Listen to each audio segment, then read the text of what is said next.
Inkpulp Live. Jim, dude, peep out this hat. You're popping, bro. This is this is the dunce cap that Jamie sent me for my stupid question in our promo video about Wayshack. You're making it look good, Joe. You're making it look good. It's either the dunce cap or it's my new character, Condom Man. I like Condom Man. I think that's what you should roll with. Dude, Shawn, thrusting through space. Creating justice. It's been a long day, guys. I don't know. I'm gonna be good. I'm gonna be good. I don't know what's going on. Well, welcome everybody. We've got Inkpulp Live back again. Jim, I've missed you, man. We haven't hung out in a long time, and let's everybody take a second. Jamie, put yourself on camera here. Give yourself the shot. Come on, Jamie. Yeah. I don't like this. Let's appreciate Jamie's new beautiful camera. And I gotta say, Jamie, I said to you earlier, you're a PMF. And you didn't ask. A camera can only do so much, Shawn. A camera can only do so much. Jamie speaks the language. You pretty motherfucker. I heard that Jamie is getting shredded to come to the States for his OAX appearance next month. He's like, that's it. Gonna show up with a spray tan and gold chains and a bunch of cameras. And you guys are so intimidating that I've been hitting the gym, dude. I'm ready, prepared for all scenarios. You know what I mean? I'm there. You know what I'm doing, Jamie? I'm taking you and the fellas. Jim, you might. I don't know if you know what this is. I'm taking you guys to Buc-ee's. Oh, I know Buc-ee's. I've seen clips of Buc-ee's, man. Okay, you're going to Buc-ee's. We're stopping at Buc-ee's on the way from Orlando to Atlanta. Nice. I don't know if I'm getting you a hoodie. I'm getting you a hoodie to bring home. A Buc-ee's hoodie. You got to get a hat or a hoodie. Yeah, you got to get. I want a hat just like Jim's, just like that. Buc-ee's hat, condom hat, condom hat. All right, let's do a sponsorship here. Welcome to Inkpulp Live, sponsored by Topo Chico, the champagne of water. I feel like they need to actually give us money at this point. Yeah, I mean, we are not sponsored by them, but Topo, come on. We want your sponsorship. Show some love. Shawn, what do we... Wayshack, Jonathan Wayshack's on the show, the greatest artist in the world right now. Very excited to have Jonathan on. Jonathan is trailblazing with his art right now. Would you say the master of inks? The master. Yeah, I would definitely get behind you on that. When I look at Jonathan's inks, I feel like I don't know what I'm doing. I just look at the marks. Like my stuff looks like kindergarten, and Jonathan's looks like Harvard. That's what I think. Okay. I've known John for a long time. He's a good dude. People think there's some sort of rivalry or violent battle tonight. I heard there was going to be a fight, Jim. Don't you all understand? Jim and I make funny, stupid commercials. That's it. They're just there to make you giggle and watch the show. We don't ever say anything true. There were some people that DM'd me and stuff that were like, are you seriously taking on Wayshack? Like that's bold, dude. Like, really? Are you seriously taking on? I'm like, dude, relax. It's just like we're gonna have Jonathan's fun and friend. Like, hang out and we're all friends here. We're gonna hang out and drink coffee and talk about Sam Keith and whatnot. Do you have shit to promote? I got a couple things. I do have a couple things. Quick things. Let's do it. Let's do it, Jamie. All right. First up, one of our lovely community members, also a big member of the comic art fans community, Aranga, has a Kickstarter for a creator-owned book he's been working on for a while. That looks awesome. And I was tattooing Aranga. I didn't even know he was doing it. He drove up to Atlanta from Alabama, and I tattooed that skull with all the tentacles. If you guys saw that one. Oh, yeah. Nice. And he was telling me about this. I was like, bro, just send me the link. We'll put that on Inkpulp Live. I see it launched like a day ago, and they're doing great. I saw the numbers. Actually, wait, might be confusing. Yeah, I'm confusing this with another one. Is this launched yet, Jamie? Yes. Yeah. Oh no, they are doing great. Yeah. What's the goal on this one? It was 4,000. Yeah, so Aranga's killing it. So yeah, let's all show some love here. It's a good looking project, and Aranga's a great guy, and if you're at a con and you meet him, you'll never forget him. He's just full of great, positive, warm energy. Nice. That's awesome. All right. And then finally, Terror Rat has launched its Kickstarter, dude. I am so stoked for this project. I backed it immediately. I want to make sure I think they're doing pretty good on their initial launch, but I want to make sure this project does really well. I was speaking to the artist a little bit through DMs. He's awesome. Yeah, awesome guy, awesome art. This book looks batshit fucking bonkers, and I love it. Look at that cover. What the hell? I know, dude. And here's the thing. He had some covers from like some players that we're friends with, like good badass artists. But I was like, I want the original on this motherfucker. Yeah, like I think that's Andy's cover. Like that's a dope cover, Andy. That's a hella dope cover. Yeah. Shout out to Andy. But I just had this. I wanted the original vision on the cover of the artist. Redneck Massacre. Look at those monster trucks. Dude, it looks so good. This looks so good. Look at those caricatures, dude. This is awesome stuff. Yeah. This is like the heart of indie comics. When I see this, I'm like, this is indie comics all the way. Yeah. So I wanted to show everyone this. Let's all get behind Terror Rat. Look, here we go. There it is. There it is. Is there other variant covers besides Andy's? I don't remember. Okay. I think that we would have seen it if so. But look, it's a rat skeleton with treads. Like it's insane. It's pure metal. That is so metal. Love it. Love it. Love it. And it's Sawblade 666 on Instagram. Yeah, give him a follow because he's dope and he's a good dude. Kick ass, man. Jamie, people are asking if this is the first time you haven't worn a hat. No, I think what you guys aren't realizing is Jamie's always been hiding in the darkness on the show. And now he's got the lights on. He's got the beautiful camera. He's showing the world. It might be the first time I haven't worn a hat, though. It might be. Really? It could be. Everyone's seeing your pretty face today, Jamie. And you need to go back and watch all the old episodes, give them all more views. Oh my God. And then come back next week and confirm. That's what you need to do. All right. Did I have anything else to show, Jamie? Oh, yes, the tour, the Inkpulp tour. So the tour kicks off at Blackbird Comics in Orlando. The stores are starting to post about it. Go to Blackbird, I think it's CH or Blackbird CC on Instagram. CCH, Blackbird CCH on Instagram. You can see the tour poster they've made for us. All four of us are coming, dude. Jim, how much fun are we gonna have? It's gonna be wild, dude. Punk rock style. Show up in a van. Sign at numerous comic shops on the East Coast. Hotels, restaurants, bars. Party until 9:30 at night. It's gonna get wild. It's gonna get exactly. Like everyone's like 50, except Jamie's like 27, but the rest of us are like, we're gonna get some dinner at like 6. We're gonna be done by like 9 o'clock. It's gonna get pretty crazy. Like we gotta get to the restaurant by 4:30. The early bird specials are kicking in.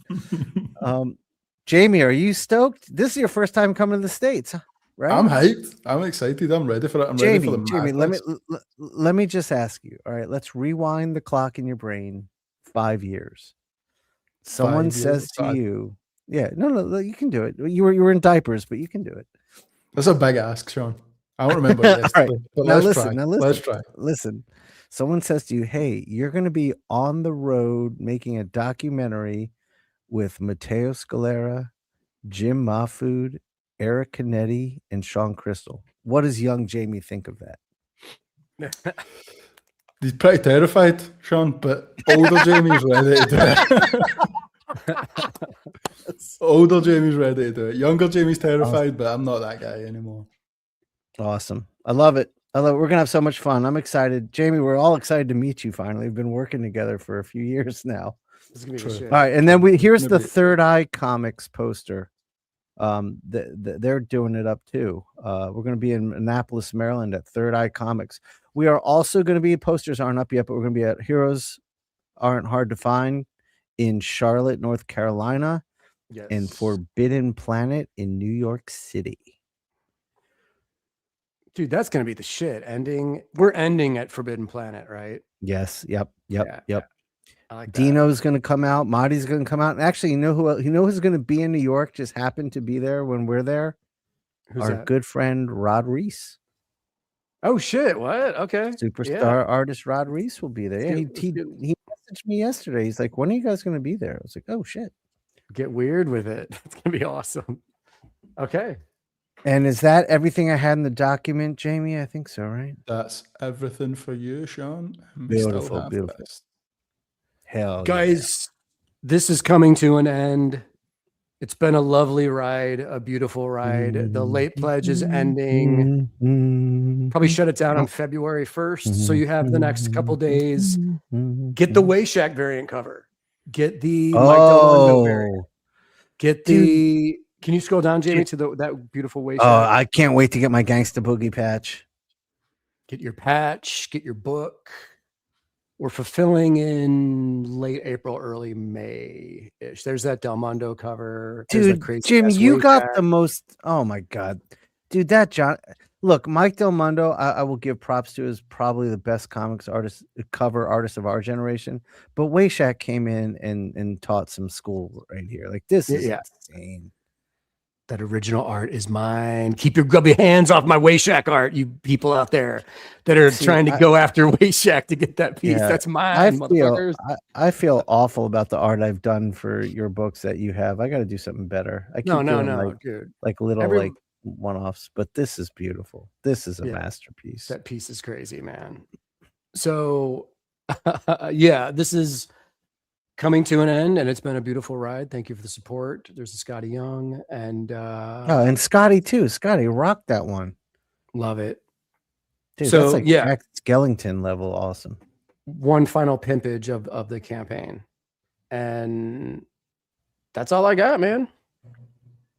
Awesome. Keeping it simple. Keeping it simple. Yeah. Dan. Well, we got a lot to talk to John about tonight. Should we bring our boy Jonathan Wayshack on the show? Let's bring him in. Let's bring him in. Let's do it. What's gonna The happen? Maestro. Yes. Welcome. Hi, everybody. What's up, Jonathan? I don't know if you know this, but you have a nickname. It's Jonathan the Maestro Wayshack. Did you know that? when did that happen? It just happened. It just happened. Just now. I like it. I got to get more people Just to now. call me that. I need the Well, copy. dude, that's what we're gonna do at OAX. I'm just gonna tell everyone Wayshack is now known as the Maestro. Yeah, The Maestro. I need the people at the coffee shop to start calling me that when I get my coffee. That's when he made it. That's when he made it. Yeah. Give them the fake name, man, so they can write Maestro on the cup. Yeah. Well, everybody thinks Wayshack's fake anyway, so why not, right? Do they really? I don't know. People don't know what it is, so that's commonly what the question is. They're like, "What is that? What does it mean? Where's it from?" I get a lot of, "Are you Czechoslovakian or Eastern European?" I'm like, "No, not really." Yeah. What's your background? Are you a mixed? Yeah, I'm a big mix. I am half Korean, a quarter Syrian, and a quarter Scott English. Ah. Yeah. Okay. So Jamie got excited there for a second. I was going to say that's my favorite quarter, Jonathan. Well done. Oh, yeah. So yeah. So and then Wayshack is Syrian.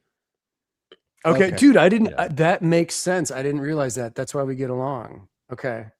Oh, is that what it is? Because I have half Lebanese going on. You know? Oh, okay. It's like we'll get some hummus at OAX, and We're all in the vicinity. Actually, Drink- Jim, you weren't there last year. We found a Turkish restaurant that's gonna peel your wig back. oh shit, okay, I'm Dude, down. it's legit. We went Did for you take- Klaus's birthday last year. It was just me, Klaus, Mo, Eric, and Jason.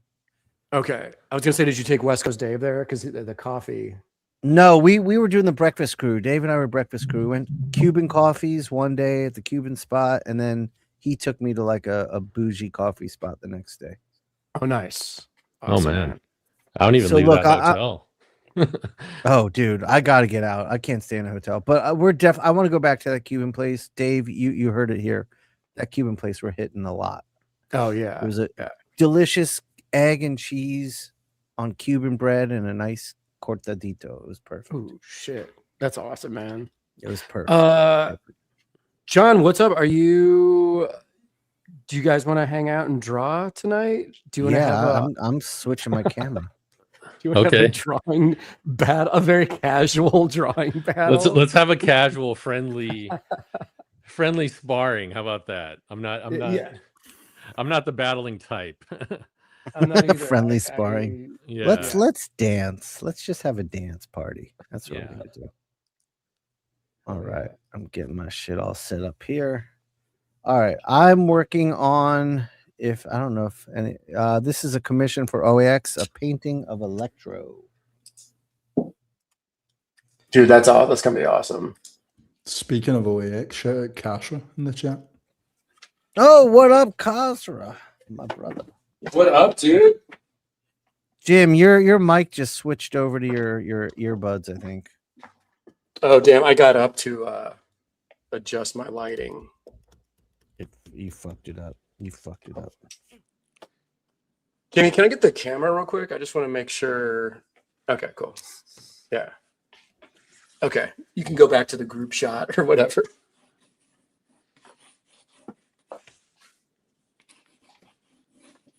So, Jonathan, what are you working on these days? Is Cul-de-sac still going on? You still rocking out on that? Yeah, no, Cul-de-sac is finished. I am working on. I'm doing some cover work. I'm working on stuff for OAX. I have my own project I'm trying to work on. Trying to finish just my Opia sketchbook. I'm kind of in between things right now. I have some illustration gigs that are going that hopefully will be out in the spring. So nothing really announced. But tell me about this sketchbook. I want to hear more about that.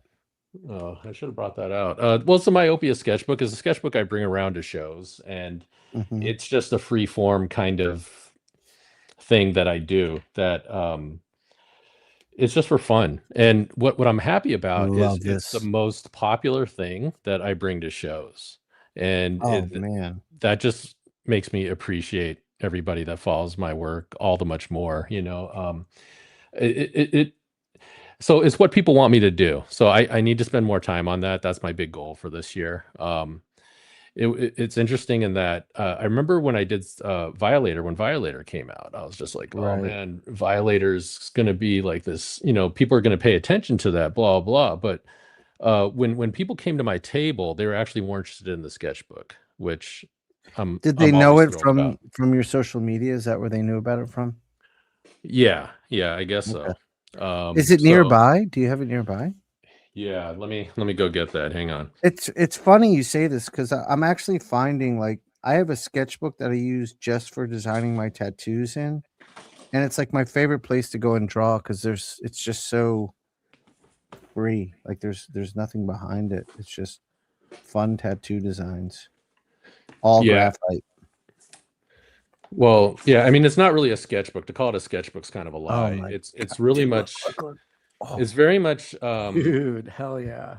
It's just pieces for myself more than anything. And it's on that kind of my god, that's beautiful. Yeah, so it's whatever I want, and it's kind of based on that Barron Storey model.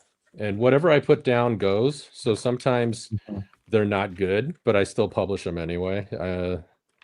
There's one that I didn't even ink because it's terrible, but Are you ever gonna like publish like a printed version of this to sell?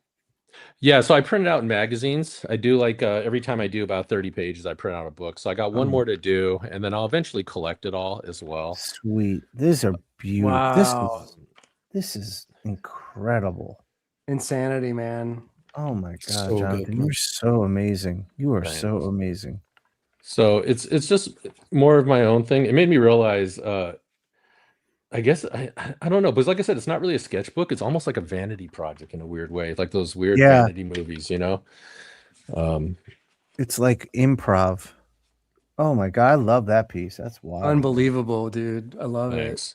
Amazing. And you see Jonathan, those- what kind of sketchbook is it? Do you know? Oh, it's just a standard Canson you buy at Michael's. It's And that paper is just taking all the media you put on it, no problem. yeah, I mean it's wrinkled up, it's pretty beat up. I don't Right. recommend it, let me put it that way. The only reason why I used it is it was a sketchbook I had. Like I didn't, when I started this, I had no intention of doing this. I just had paper I needed to use. That's all it was. You know, What yeah. What kind of ink are you using in there? Or do you just use whatever? I generally use like super black, but I've been switching. Okay. I hate to recommend that. That's my go-to just because it's cheap. I It's a hate good to ink. It's I mean, I used it for a long time. It's just too thin for me to get dry brush out of. But I Yeah. like the ink. Yeah, I hate to make recommendations on materials because I actually change all the time.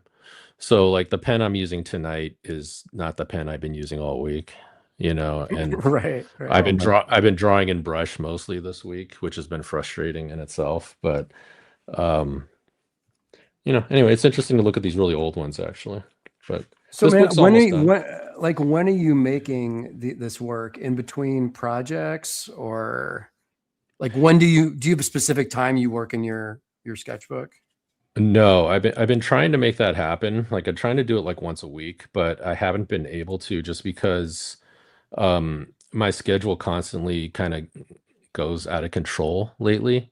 Right. And it's just things keep coming up, but I'm trying to do that. A friend of mine is really making an issue out of it. He's just like, dude, you got to draw on that like once a week and put that out. And I'm like, okay, man, but it's been tough. But after OAX, things should calm down and hopefully I could wrap this up, you know. But I'm not Jonathan- complaining though. It's good to have stuff going, you know.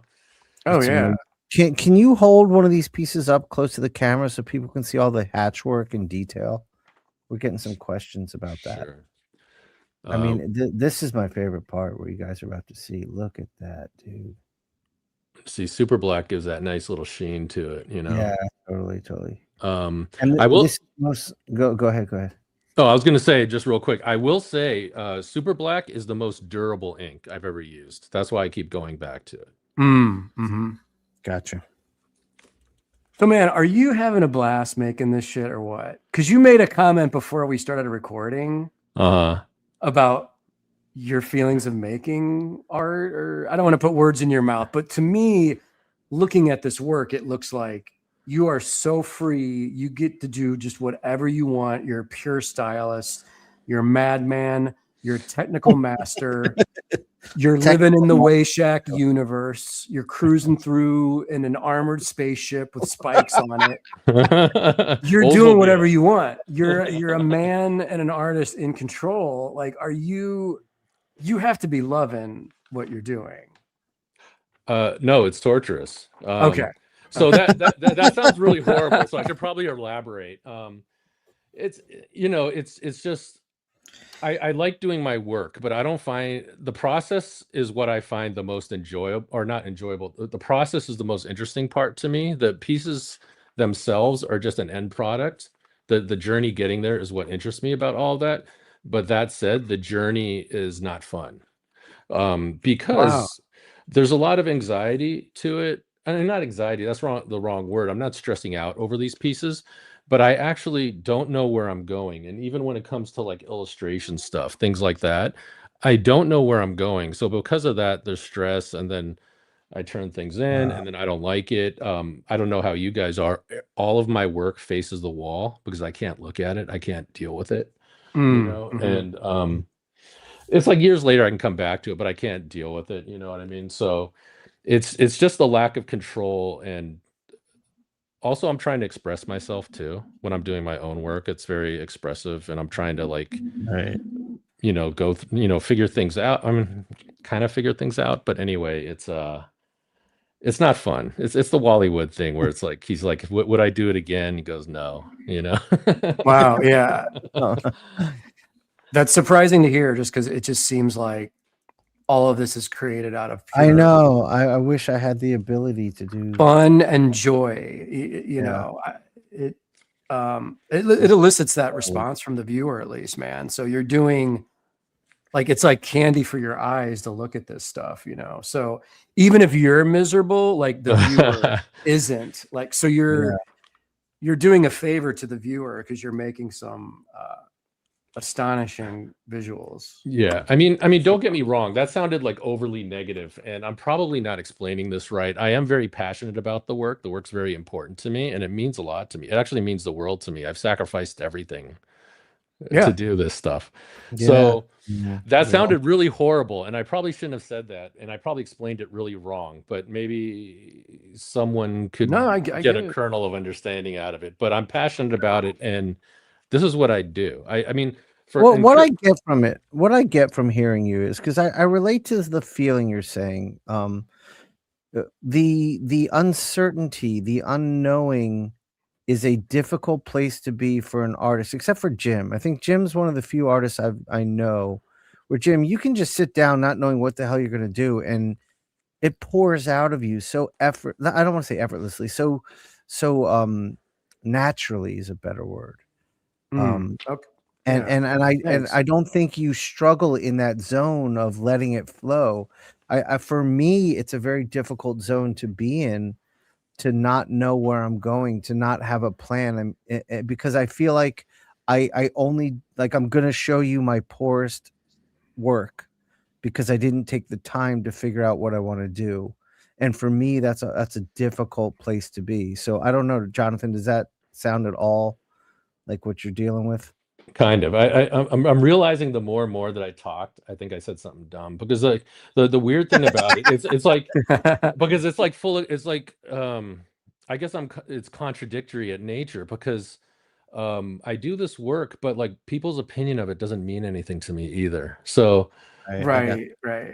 I don't know. I don't even know what I'm saying at this point, but it's just, I feel like I'm saying a bunch of contradictory things right now. and No, it's probably dude, just confusing people more. No, I love this conversation very much. It makes sense to me, and it because you're, you know, look at that cat. Oh, dude, you're a visionary guy, and so you're not going to fit in any box of, like, if you work in comics, this is how you do comics. If you work in illustration, this is how you do illustration. So, you know, you're there's a lot of you in your work. I mean, it's very obvious that very personal. This is a singular thing that's going on here. And yeah, I don't think your style could be taught or bitten or stolen, or, you know, I can see some of your influences, and I've known you for a while. Like, I've been seeing your work for over a decade or however long we've been seeing each other at conventions and stuff. So it continues to just evolve and grow into this.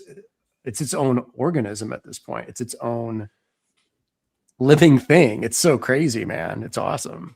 Well, yeah, it doesn't come out of a vacuum. So I'm gonna, because I brought this up several times on the podcast I do with Eric, the Sketchbook live stream, but this is all because of this, because I've said this many times, and I think people still don't know. So it's all because of Barron. I found this book when I was 16 years old, and it literally changed my whole view on everything, on what art could be, what drawing could be, what sketchbooks could be. And none of this exists without me not seeing this book, which is Barron's. You know, it's just, if you talk about fearless, just experimentation and just going by instinct and just on another level draftsmanship, it's Barron. So I just wanted to throw this out here. You know, a lot of people. Have you ever met him, John?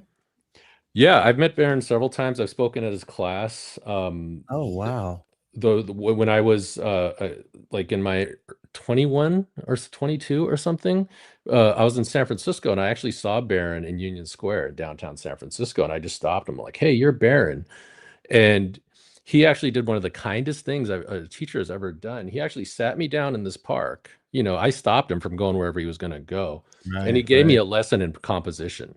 Oh my God, amazing! And he just drew from like different buildings in the downtown, and he showed me how to put together a piece on the fly, just making marks on paper, not even trying to be representational. and Oh then my he God. anyway. So, That but sounds amazing. yeah, so this is all because of Barron. Barron is the man, dude. I got to know him through Alan Spiegel. You know, him and Alan. Alan was a famous art rep, illustration rep to Kent Williams, Dave McKean, John J. Muth, Bill Hale, Scott Morse. You know, so back in the era, I don't know, 2008, 2009 era of like San Diego and art shows when I lived in LA, Barron would always kind of be around. So I got Oh to shit. pick his brain, and, you know, Jason Shawn Alexander's tight with him, and that whole, like, you know, the Painterly squad of like comic illustrator guys. The artistes of the comic world. Yeah.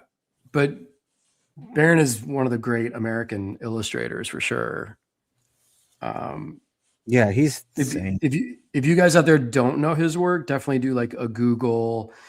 He did the illustration for the cover of the Lord of the Flies book. Right, that's right. Yes, That's probably his most famous, maybe one of his Yep. most famous illustrations. But and also just, you know, a teacher for John. Where did he teach at in the Bay? What school was it? He teaches at CCA, College of Arts and Crafts, or he used to in San Jose State. And San Jose State has a lot of good illustrators coming out of there, partially because of him. Yes. And like, you know, Dave Cho was a student of his. And no shit. Yeah, I mean, I think Dave only lasted for a year in his class, but you can see the influence. And also, Barron Storey is the creator of the triangle thing. Like, can I get the camera real quick, Jamie? The triangles that Bill Sienkiewicz and Yes. Kent Williams and David Mack And Dave McKean. Yeah, and sometimes they go like that or whatever. But Barron is the creator of the triangle motif. Oh, you know what? Before I forget, I don't mean to just derail this, but I just want to pay respect and homage to Sal Buscema, who we lost this week. The great Sal Buscema. Oh yeah, yeah. So I did want to take a minute to talk. Were you guys fans of Sal's stuff? Yes. Because for me, I'm more familiar with his brother, but of course. I love John. You know, I mean, John, when it comes, I think the definitive superhero team artist is John. With hands down, there was no better Avengers artist than John. But Sal, I discovered in the mid 90s when he was doing Spectacular Spider-Man. I was just such a Spider-Man nerd, and you know, McFarlane was on Amazing, but Sal, it was this weird old school meets new school look. It was really geometric and kind of bizarre, and there were some issues where Sienkiewicz inked him. Yes. I just loved that stuff. I love the way he drew the Green Goblin. I just had a lot of fun reading it. So we lost a big one. That's all. I just wanted to pay some respects. Yeah, no, absolutely. I mean, I felt the same way about Spectacular. That was one of the first. It was one of the first 3 comics I ever got, and oh really? It was one of those things where, because I got this when I was 10, 11 years old, and I did not grow up a comic reader, so all I knew was you know, packaging on underoos and stuff like that. So right. I found Buscema's work really strange at the time. Yeah, exactly. I loved it, but it was bizarre as hell. I think that's why I liked it. Yeah, it had this really crispy, crunchy, almost I don't know, just crackly line to it. That was very different, even for then, you know. I agree. But it was great. I loved it.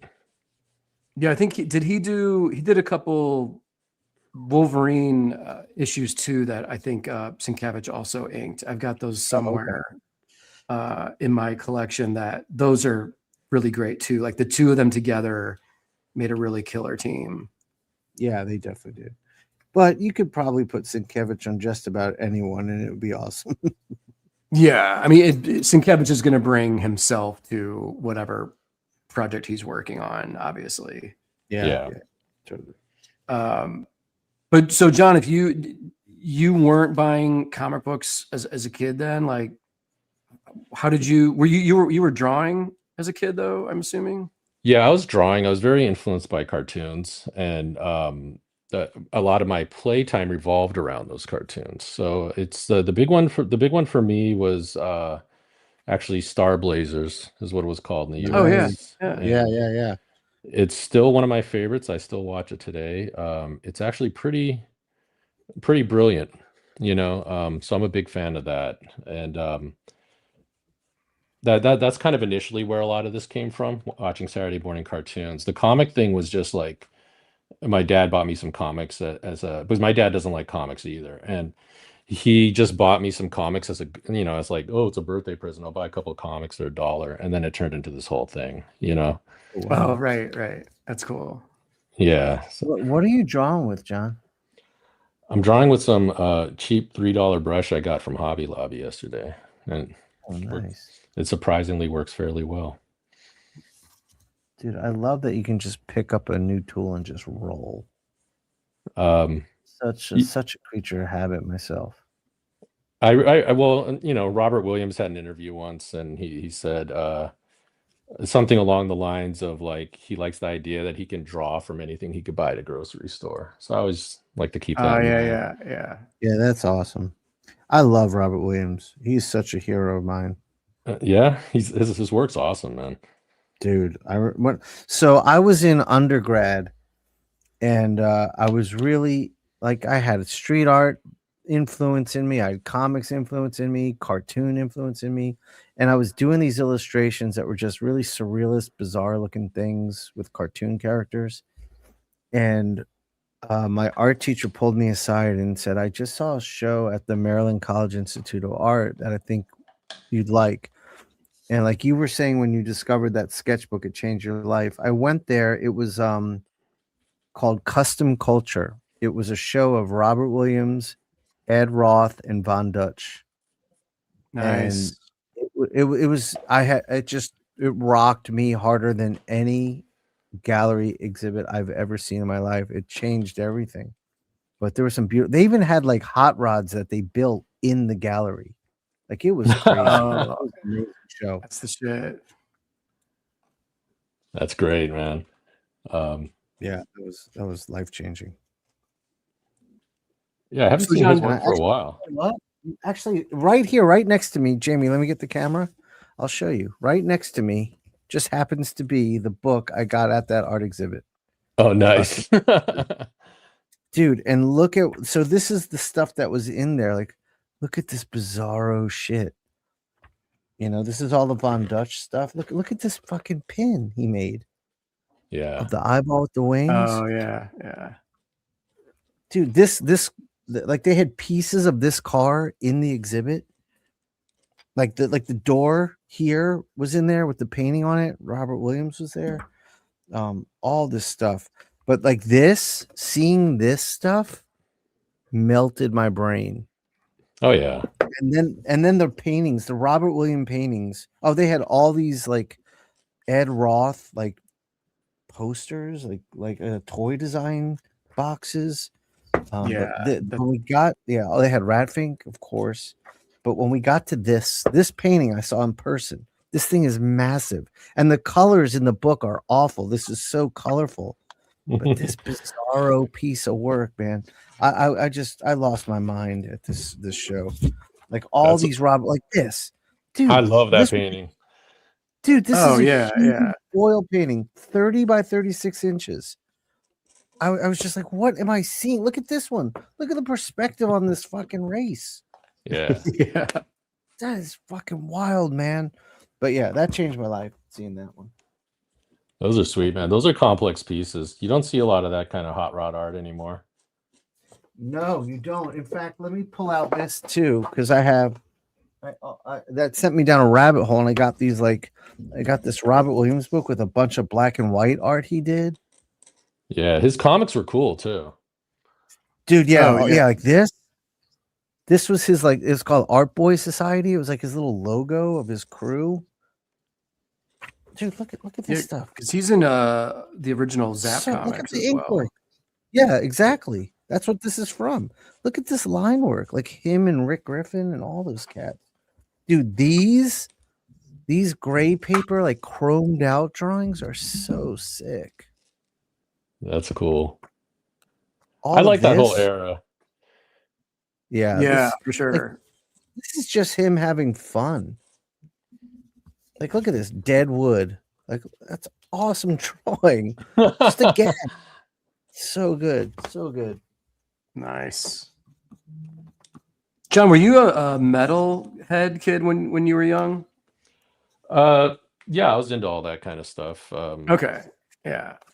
A lot, not so much into the grungy stuff, but and then on top of that, I was very much into like Sonic Youth. Yeah. Yeah, dude, they're great. Yeah, I always gravitated towards things that were kind of a little bit off the wall. And what I enjoyed about Sonic Youth is they still were they would do these really off the wall things, but then they would still like have an appreciation for mainstream things as well, which Yeah, I always right. thought was kind of interesting. Yeah. They've got their own thing for sure. They definitely. I was just trying to gauge like what were you doing in high school? Like were you drawing monsters and crazy shit and listening to metal or no? No, I was just drawing in the back of the class. I was very much outside of the Saturday morning thing. My true roots actually was like comic strip art and cartoons and things like that. So I was very much into a lot of that kind of stuff. The Bob Camp, the Tex Avery especially is a big one. But then I love comic strip art. Oh yeah. Peanuts is one of the most brilliant things ever. For sure. Things like that. I still love strip art. I like Milton Caniff. But I kind of have influences from everywhere. I'm not just a straight comic guy. Like a lot of my styles from Francis Bacon. Oh yeah. From Ralph Steadman, obviously. Oh yeah, definitely. Bob Peak. Oh yeah. Yep. Actually, right here, John. Have you seen this book? I think Jim got it after I showed it to him. Yeah, I love that book. Oh yeah. Peak is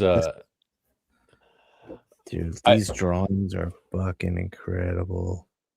Those guys were so fast, and I always wondered. I have a theory.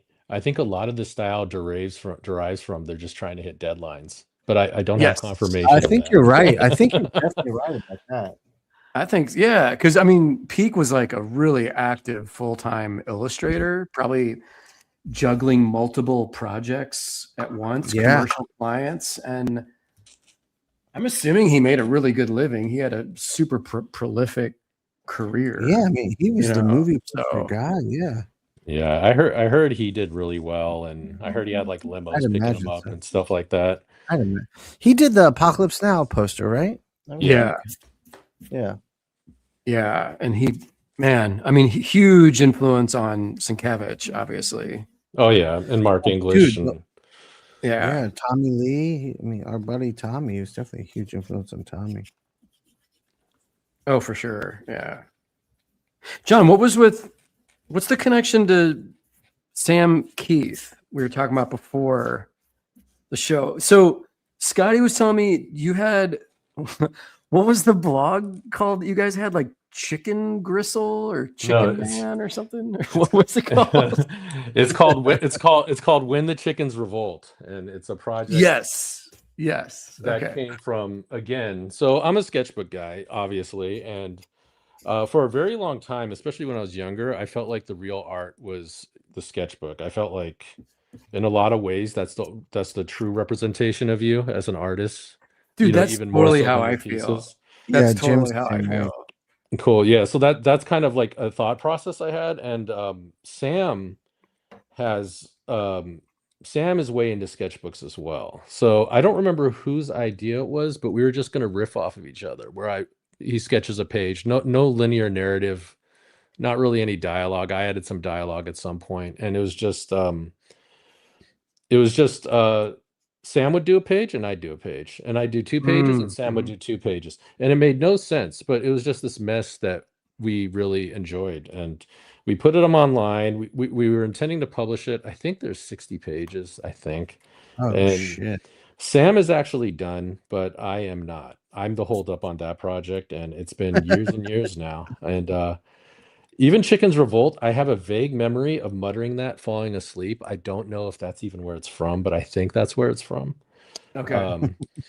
But the big idea was that we were just gonna put up artwork naked, and Sam always said this. He said, "Warts and all, it's just like if we messed up, we messed up. If it's ugly, it's ugly." And that was just kind of what the project was.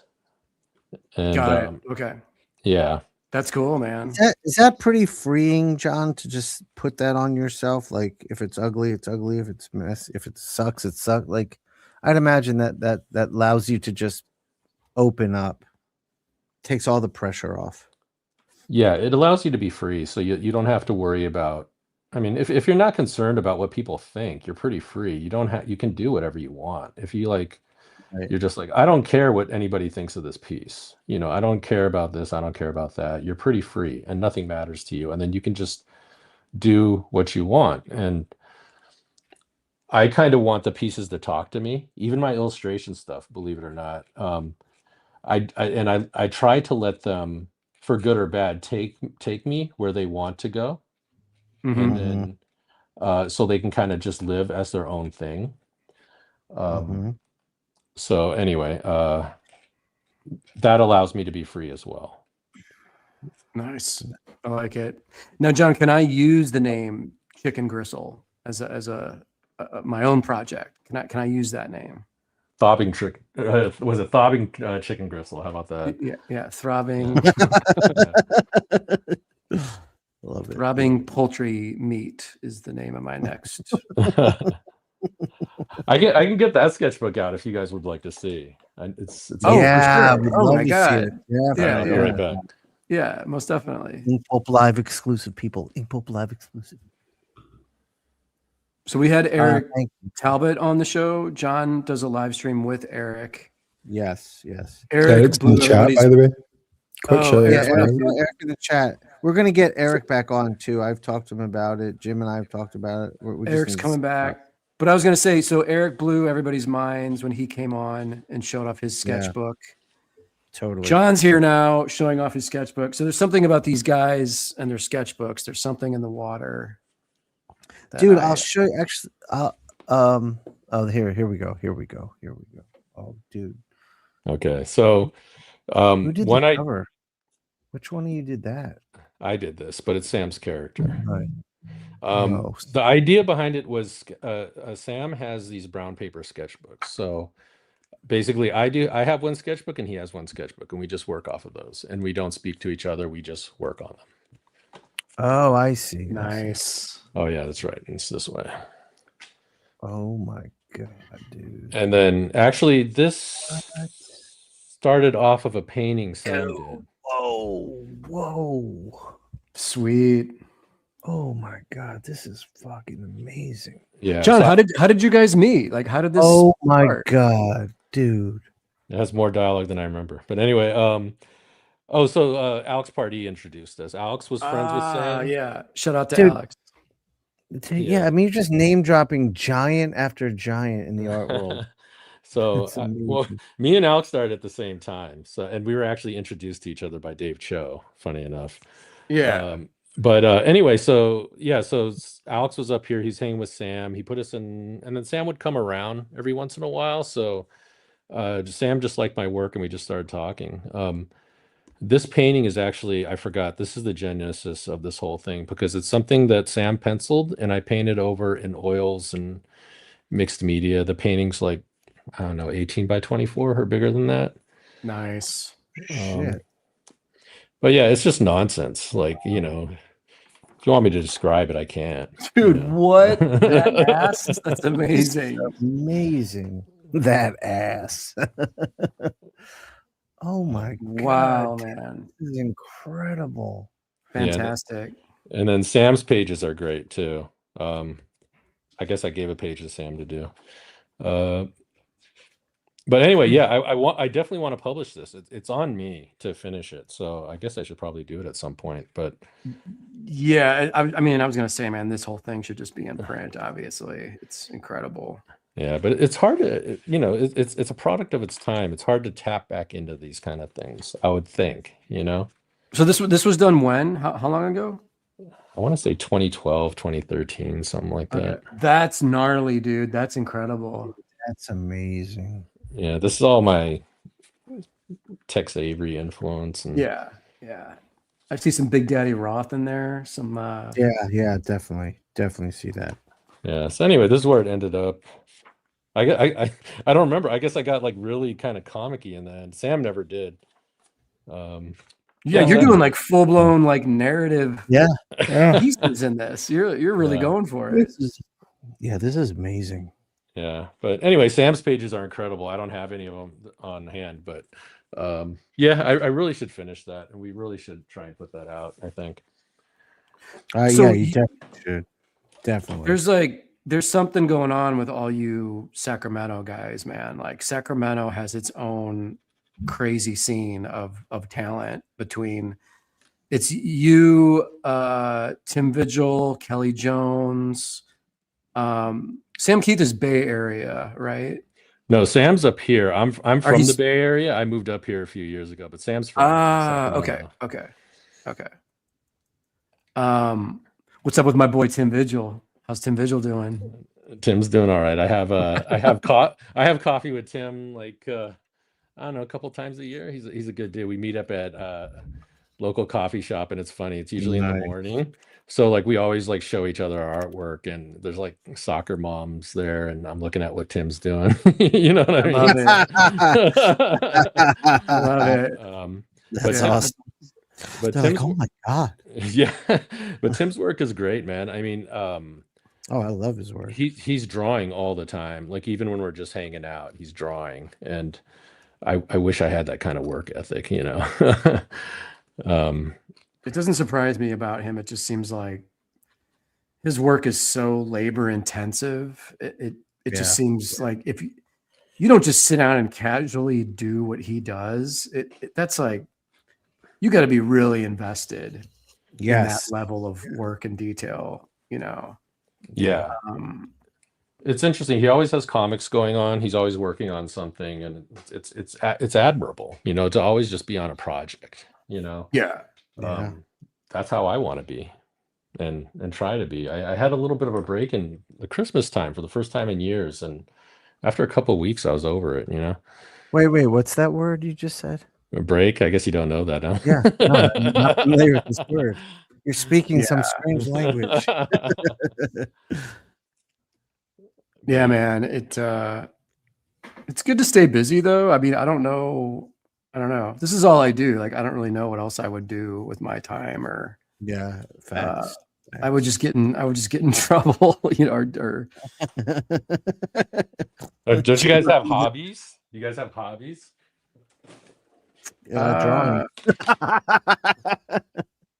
Drawing. Drawing. Not too much these days, unless like traveling counts as a hobby. Like I work and then I take a break and I travel and I'll do a convention or I'll go to like Japan or something, and that's like my treat to myself, getting into the actual world and taking a couple weeks off or just enjoying good food, good camaraderie with friends, other artists and stuff. Speaking of which, Jim, we might be going somewhere incredible this year. Yes. Don't announce it yet. I'm not. I'm just saying we're going somewhere incredible. That's all I'm saying. Yeah. I mean, I go to I work out every morning. I guess that's a hobby, but other than that, it's just art. And I mean, I listen to music, of course, but I'm doing that while I'm drawing. Yeah. I don't know, Jonathan. Do you have hobbies? No, I play video games. That's about it. That's a hobby. And I guess it's more of like I sit at my desk all day, so the idea of sitting down and just watching TV on my downtime is not very appealing. Yeah. Right. So it has more to do with that than anything.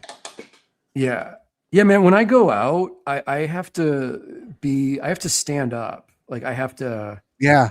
You know what I mean? There's times where if I meet someone at a bar for happy hour or a meal or something, I'm like, I just want to stand at the bar. Like, I don't even want to sit at this point because I sit 8 to 10 hours a day working, doing this stuff. So, Yeah. you know, that was one advantage of when I lived in LA and I would go out partying all the time is the bars were always filled with people. So there was never the option to sit. So I would just work all the time. And then going out at night was like my break and also a break for my body to just not be seated the whole time, you know? That's awesome. Yeah. Yeah, Get no. I get it.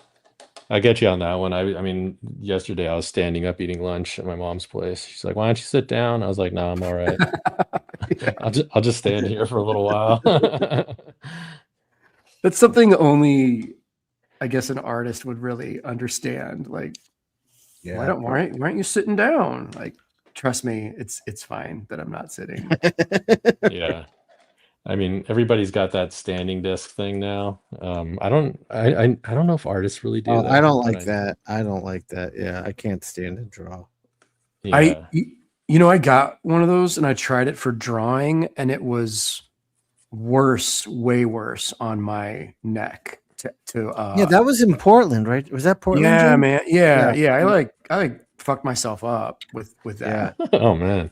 Because a doctor explained to me, he's like, you know, when you're standing and you're still leaning your head down, he's like, your neck, your vertebrae is like supporting, it's like a pencil supporting a bowling ball. It's like that amount of weight. Oh my God. Huh. So if you're standing and working and you're looking straight forward at a computer monitor, like that's fine. But I was standing and still looking down, you know, so that doesn't make sense. Like I'm an idiot. I did it wrong. I keep my art table, aside from the show, I keep my art table at a very steep angle. So I'm pretty much, my back is pretty straight and my head is in line with it all day. So I don't really have neck or back issues like that. Yeah. That's smart, man. Yeah, I only stand up when painting. Oh, do you use like an easel for painted stuff? That's when I'm doing like big paintings. I haven't done a Yeah. big painting for a while. But yeah, I prefer standing up. Painting standing up, it's more, painting is like oil, especially oil painting. It's very active, which is what's kind of nice about that. You're always like constantly moving up, moving back, seeing what this looks like. Yes. It's fun. I kind of miss it. I really enjoyed doing, and Jim, you probably remember this, just doing like spray can mural work, like painting with your entire body is awesome. Yeah. Yes. Yeah, I miss Jason Shawn Alexander had a beautiful painting studio next to Kent Williams painting studio in downtown LA. And I would go visit those guys and occasionally collaborate with Jason on big canvases, just, you know, fooling around, having fun. And I love those collaborations you guys did, Jim. There's some thanks, awesome man. stuff happening on We got there. some crazy shit out of that era. But it was also so fun to just, like you guys said, just to be standing and actually you're putting your whole body into a piece of work. Cause you know, Jason's was rocking like 6 foot tall canvases and stuff like that. Right. So Right. You're not, you know, comics work is you're so focused on just this small amount of space. Everything I do is 11 by 17 inches in the world of comics and doing covers and stuff like that. So it's very limited, you know. Yeah. I mean, I recently did a story for Metal Her Lot where I was just like, I'm going to do what the manga guys do, and I'm going to draw manga size. And it was good and bad. And because it's very small. It's smaller So than the 11 smaller by 14. size. Yeah. And then the reason why I was so charged on, I was like, this can't be right. And then I looked up Shiro and I looked up Otomo's work on Akira, and it's all 11 by 4, like on 11 by 14 paper, and it's actually smaller than that. And I was like, how is that possible? So I was just like, I'm like, they did it, I'm gonna do it. And it it was good and bad. It was good. I'm not used to being cramped like that. You know, I like to work, you know, Yeah. like you said, Jim, I like to work big. So it's strange Yeah. for me. But what was nice about it is you work lightning fast, like fast drawing at that Yes. size. So Yeah, man. Dude, John, in 2019, I went to Japan for the first time. I saw the Akira Art of Wall exhibit, and they had originals from Akira in the exhibit, you know, framed, and there was like security guards guarding them. But yeah. I lost my mind seeing the amount of detail that's on those pages and the architecture, the buildings, the Dude, fact that that's amazing. Zipatone was cut by hand. And Mhm. like you Nice. just said, they're smaller than 11 by 17 size. Yeah. So I was looking at them just like, how is this even humanly possible that these guys, Atomo and his assistants made these works on paper, obviously. Like, this is fucking nuts that they did this. This is crazy. Yeah. I used their pen. Well, I used the pen he used, which you could see him complain about too. When you see his interviews, he complains about that pen. And what is it? No, it's not the G nib, is it? Or no, it's the Maru nib, which is extremely thin. I use that. They're two nibs I could draw really fast with, and it's the G nib and the Maru nib. I could draw really fast with them, but they're not expressive nibs. You know, That's true. So he anyway, I drew with that thing, and it's just too. Like I said, I use it from time to time, but it's too conservative for me. That's like my big problem with it, at least for what I'm trying to do. But it's a great pen. So what nibs do you like, John? Because for yeah. Well, these days I'll tell you what I'm switching between a lot. I'm switching between Gillot 303, Gillot 170, Hunt 100, Hunt 103, Falcon nib, G nib, Maru nib. Nice. I literally change all the time. Yeah, I see that. Someone just asked, did you just use salt on your piece for texture? I don't know what they saw. No, I know the texture is from I'm too aggressive with water on watercolor, so it makes the color spread in that weird way on certain papers. That's awesome. Nice. John, before I forget, I was going to ask you, do you like having almost an unpredictableness? When you say expressive, do you want a level of unpredictableness to your line where it doesn't have to, you don't really want this perfect thing? There has to be some level of expression to it, some level of, you know what I'm saying? Like, yeah, it's very touch and feel. And, like, for example, in Cul-de-sac, I actually do that quite a bit. And yes. Yeah. It's really how I feel. There's one character I kind of just drew that way until the end, for no reason other than I felt like that's how he should be represented. So I just draw, like I said, I try and let the piece talk to me, for lack of a better term. You know, I want the piece to dictate to a certain extent what it's going to be. Oh, sure. Yeah. I'm going to grab some of those cul-de-sac comics actually, so I can show them off. Awesome. That's why I'm embarrassing myself on your guys' stream, because I'm literally just seeing where this goes. I didn't even plan on using watercolor. I just am. I love it. Dude, it looks great. Thanks. Jamie, can I get the camera real quick? I just had issues 1 and 2 close to the drawing table, but if you guys out there haven't seen it, check out Cul-de-sac. Bad Ideas, the publisher. John doing fully painted covers on this. The interiors are incredible, as you can see. Vampire Story, written by Mike Carey. Did you dig working with Mike? I did. He writes a really great, tight, well thought out script, and I really enjoyed it. There's no guesswork on my part, so it's like things happen for a reason. They come back, so I gotta really represent those moments, you know, so it makes sense when it comes back later on. Yes. He gave me a ton of artistic freedom. Sweet. Cul-de-sac. Yeah, man. I mean, I was gonna say, I mean, not to interrupt you, but it looks Yeah. like you made this your own thing. Like this is a Wayshack comic, so I'm assuming Mike was like open to you being you.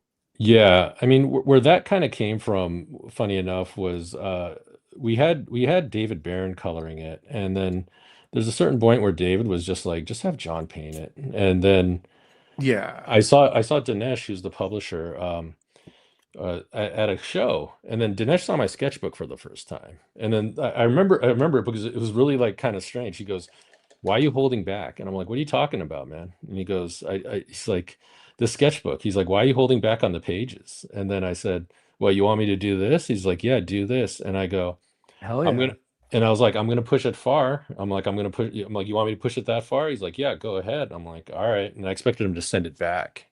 And then he told me, just basically, he told me, do what you want. I'm like, all right, so I'll see how far I can do this. But they liked it, and surprisingly, the audience enjoyed it. And It's It's beautiful. awesome, It's man. absolutely I mean, this cover alone is yeah, the nuts, cover's man. bonkers.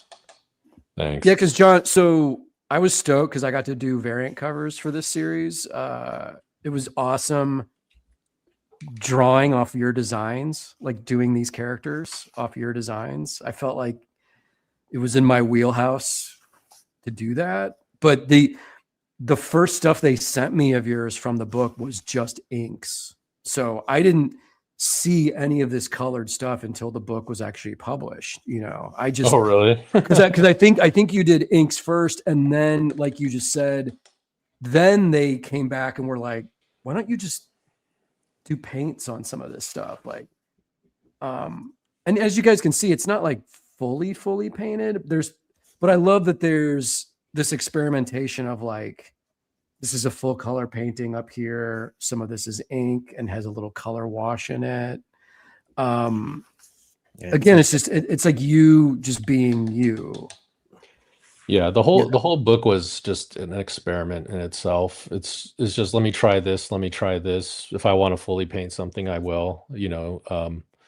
If I don't, I don't. I try to make it sense with the story, and I try to have it focus on what's happening in the story. It was interesting. I think the newsprint is interesting, I think, because there's a loss of resolution, because it's, the inks bleed and then they just get Yes. darker and things like Yeah. that. But I like that. It actually fit with the process, that the images actually get kind of blown out and they do get darker and the line art gets fuzzy. It kind of worked for what it was. Yeah, and it gives the book almost like a 70s or 80s feel. It almost I love it. I don't know, it almost adds to like the VHS horror movie quality of it in a way. Yeah, I could see that. I agree. Maybe I'm reading into it. We had a couple of questions there, John. Someone Yeah. asked, how long did those pages take? Inks. So it's kind of a process. So what I would do is I would break down probably about 5 to 10 pages at a time.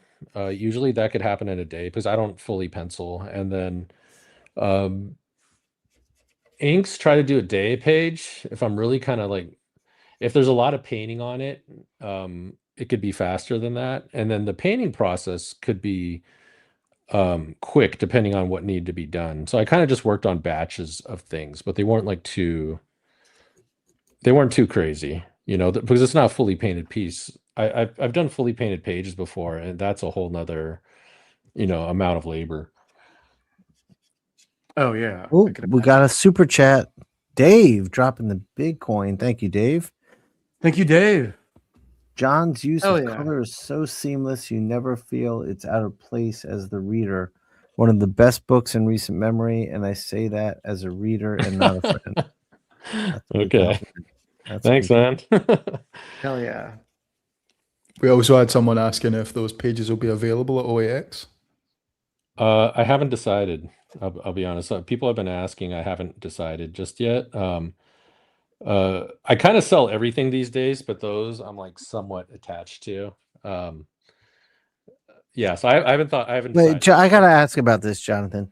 You started off the show saying that when you're done with the piece, you have to hide it from you so you don't see it, but you also don't want to sell it because you're attached to it. What is that?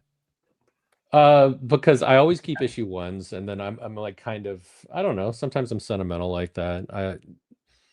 I used to not sell my work for a very long time. You could ask Alex about that. That used to cause problems for him when he used to put me into art shows and things like that. They like we have Wayshack in the show and he won't sell anything, and then Oh, really? yeah. So that was like a big problem. I tried to keep everything at one point. Was that like Zero Friends era, like when group shows and stuff? Yeah, when we were doing that, and then I remember one in particular in LA we did in Pasadena. This one was actually organized by Billy Martin from Good Charlotte, and then we Oh, put I this know piece Billy. up, and then it wasn't even framed, so they're like, I was just a weirdo back then, so I sent them a piece that's unframed, and then they're like, it's not framed, and I told them, I was like, just nail it to the wall, and then it wasn't for sale, and then somebody wanted to buy it, and then I just, it was a whole thing. Yeah. I've matured since then, but I was just a weird art dude at the time, I get it, man. I still have trouble figuring out like what to sell and what not to sell right now. I don't know. It's weird. I seem to be keeping most of my covers these days just because I just kind of like having them around. And I also think like, can I get more for these in 10 years than if I sold them right now? You know what I mean? It's just a weird thought of like, well, if all this shit goes up in value, is it dumb to sell right now? I don't know. Yeah. I'm in a weird place where I don't enjoy selling my art, but I don't want it. Like, I would much rather just give my art to my friends. Like, that's what I would trade. love to do, but I need money, so I have to sell it. But I don't like the mentality of like trying to like eye out what piece is the best deal, and if I put money in this, it'll be worth that. Like, it totally devalues what the art is to me. Like, I know it values it in money, but I don't know. That's just gross. Yeah. So I don't like to sell it, but I have to. But if I can get to a place where I don't, I would love to like do a cool cover, and Jim loves it. I'm like, oh well, it's yours, buddy. Here you go. Yeah, just trade. That's how Yeah, I've got all like yeah. the original art that I own is all been through trades with friends over the years. Me too. Me you know? too. Yeah. That's what everybody tells me, man. But I don't have much of an art collection because I was like, I can't afford it. And then everybody goes, trade it. And I go, I can't trade it. It's not fair. It's not a fair trade. So even my friends, I have like, yeah, I barely have artwork for my friends, actually, funny enough. Oh wow. My studio is filled with my art, my friends' art. Like, yeah, I've got all, like, I'm looking to my right, I've got a Klaus Janson print, I've got Jim, couple Jims, Jeff DeCal. I have, actually, you guys want to see something funny? Jim, have you ever seen this? Matteo sent me a postcard once from Italy and drew a caricature of me naked on there. What? Yeah, I'm getting it. Hold on. Oh no. Too hot for YouTube. Yeah. Is this gonna get us demonetized or whatever? No. It's pretty tame, but it's funny. Oh, that's cool. Oh my lord. Oh shit, that's hilarious. That could be your about the author photo for your next project. You want to see something sick? My friend Chris Brunner I did a little thumbnail of a Wolverine, and he kind of blew it up and inked it. Oh, sweet. Oh yeah, Chris Bruner's the shit. That's awesome. Yeah, that's a dope piece you did. He did that. 2012. What was that book? He did it. Image, Loose Ends. Yeah, Loose Ends. Yeah. Epic book. Southern Crime. Did you see his Batman book? He did like probably close to 20 years ago now. Yes, I have that. That's so good, man. Yeah, got that in the archive somewhere. John, are you? I know you mentioned at the beginning of the show new projects. Is there anything you can talk about, or everything's sort of top secret right now? Yeah, I think everything's kind of under wraps right now. I do have the cover for issue 1 of Nectar for Vault Comics. That's coming out. Nice. Oh, that worked out with the Vault guys. That's cool. Yeah, so that actually came. That's anyway, it's a watercolor piece. I don't know why I decided to do watercolor, but I just did. Oh, dude. Whoa. That is gorgeous, man. Holy Wow, shit. that is beautiful. So it still has some opaques on it. Yeah. So are the opaques just thick watercolor? Do you use gouache or is it what is it? It's gouache. I usually, Okay. but this piece I tried to have pure watercolor as much as I possibly could. Yeah, that's incredible. Because fantastic, man. Thanks, man. Thanks. Yeah. Because to me, that's always the mark of a good watercolorist. You don't need opaques. Right, totally. But I'm not there. I love watercolor, but I'm terrible at it. I struggle at it so badly. But you think you're terrible at it, but I don't think so, dude. I don't think so. Yeah, I wish I could do that with watercolor. Yeah, I mean, it's not what Bert Silverman can do, like right. Well, right, but what is? Holy shit. It's like I've been, how many years did I try out his technique and I found out you can't even do it because the paper's not even good enough anymore. Right, you can't you can't get that paper anymore. It was all about that paper, yeah. Yeah, because I asked Pratt about that, and Pratt's like, yeah, man. He's like, that paper doesn't exist anymore. You can't really do it anymore. I was like, oh shit. Yeah, it sucks. Oh, you're talking about George Pratt? Yeah. He's a good dude. Yeah, George is awesome. Dude, we should get George on the show. He'll be at OAX, I believe. Yeah. We should talk to him about coming on the show. I would love that, man. He's awesome. Yeah, let's talk to him. In fact, at OAX, let's talk to a few people. Let's nail down some shit. Yeah.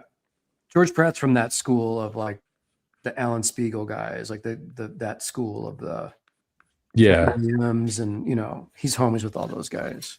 Yeah, he was in North Carolina with Kent back in the day, and Tommy Lee and Scott Hampton. There's John Van Fleet, I think, was there. Yes. Yeah. Scott Hampton's really dope too. Yeah. Yeah, he got a lot of his chops from I think he was painting with Jeffrey Jones. Oh, right. I think just visiting him.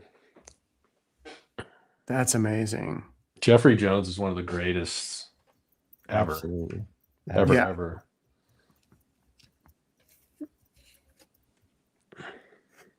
So John, did you go to art college? Did you go to school? Yeah, I went to the Academy of Art College. Okay. In San Francisco, I went there to learn digital effects to work on video games and movies. Really?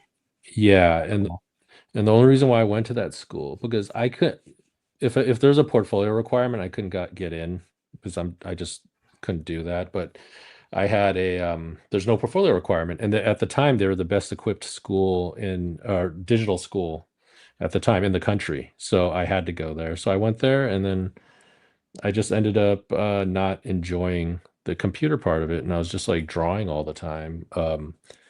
When I was 19, my friend snuck me into an interview with Capcom USA, and I got offered a job there, and I turned it down, decided I wanted to draw. Yeah. Wow. I love that. Yeah, I mean, I'd be making huge money if I actually did that, though, but I decided I wanted to draw. Yeah, but you dedicated your life to the craft. I guess. I don't think what you got cooking on. You got a Batman you're working on? Yes. Dude, I don't think you would have been happy, man, in the long run doing that gig. Money or no money, you know what I mean? Yeah, no, I mean, it wouldn't have been for me. I mean, I still love computers. I still like messing with computers. I still mess with them in my spare time, but it wouldn't have been for me. I can't spend that much time sitting at a computer. Yeah. Because you don't really, do you do anything digitally with your work? Like, do you do touch-ups or anything? Do you when you scan your stuff, or? Yeah, I mean, sometimes if I need to touch up, like extend the bleed, I'll extend the bleed. If I'm doing silk screens, I use it to lay out screens. That makes sense. Yeah, during pandemic, I actually was doing Photoshop paintings for a game company that was doing I don't know, like the online trade, like mobile trading cards for some mobile game. I forget what it's called. And anyway, so I was doing stuff like that. So I do it sometimes these days. If I do any storyboarding for commercials, I do it on the iPad. Just because when you draw a lot of panels, scanning takes a ton of time, and I'd rather allocate that time to working on my something, a painting or a drawing, as opposed to scanning and things like that. Oh, completely. Yeah. Yeah, I mean, it'd be interesting to see you do like a full-blown Procreate comic or something like that, just to see your style filtered through that process. It'd be very strange, but also probably really interesting. Well, I'll send you one of the paintings. It was interesting because like I was considered the slow guy, and my buddy was like, "Dude, you got to speed up, man." And I was just like, "What am I supposed to do, man?" I'm like, "You guys want full paintings?" And he goes, Yeah. he's like, "You got to start dropping some assets, and you're drawing too much." And what he was saying is, there were guys on the team that were kind of just like, they have libraries of like hands and whatever else, and then brick walls. Photo bashing now, I think. Yeah, so they just kind of like drop them in, and then Dude, just see, I hate that shit, man. That's what I mean. Like the corporations ruin art because they're like, do it faster, do it faster, do it faster, so we can pump out product. Right. I hate that. I hate what it's doing to comics, because I really see a difference. So But I'm glad to see like people here are all about the craft and the community. What were we gonna say, John?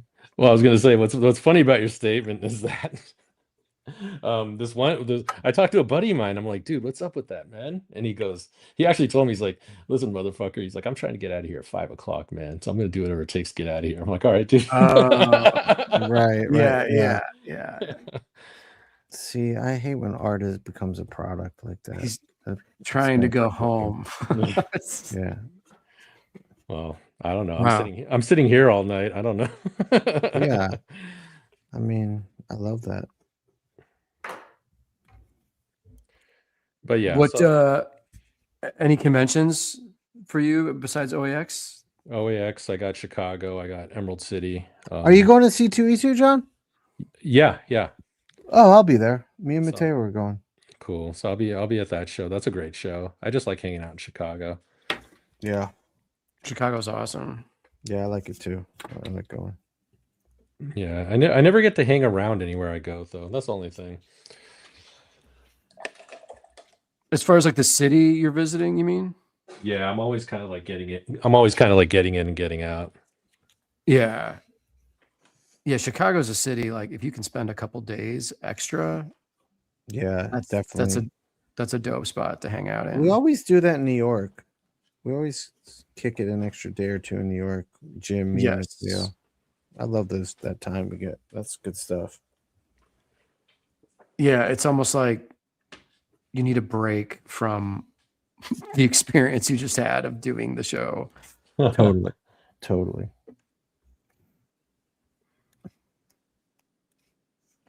I guess Dave, I see Dave said he'll see John in 2 states. Dave, are you going to C2E2? Is that what you're saying?